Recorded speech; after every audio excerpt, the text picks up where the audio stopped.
अस्सलाम वालेकुम। अल्लाह से बढ़कर कौन जान सकता है कि आपको कहाँ पहुँचाना है।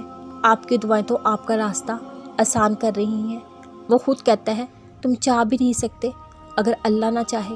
यकीन रखिए आपका नसीब आपको इस मुकाम तक ले जाएगा जो अल्लाह ने आपके लिए मुंतखब किया है, बेहतरीन वक्त पर बेहतरीन तरीके से, और आप मुतमिन हो जाओगे। जब फैसले अर्श पर होने में तो फर्श वालों की राय अहमियत नहीं रखती। आपने इस पर यकीन रखना है, जो अल्लाह कहता है और वो कहता है उसके पास आपके सब्र के बदले बेहतरीन अजर है। उसके पास वो सब है जो दुनिया आपको देने से इनकार करती है।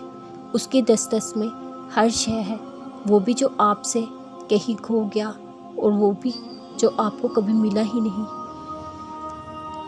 अल्लाह ने तो देने का वादा कर रखा है, आपने सिर्फ उसे मोहब्बत से मनाना है। हारते तो वो हैं जो मायूस हो जाएं, यकीन वालों के लिए तो अताओं का एहतमाम किया जाता है। सजदों में रोना आप खुद नहीं चुनते, उस लम्हे आंसुओं को आंखों से रवा किया जाता है। सब्र और ज़ब्त के असबाब पढ़ाकर अल्लाह आपको खुद से बातें करना सिखाता है।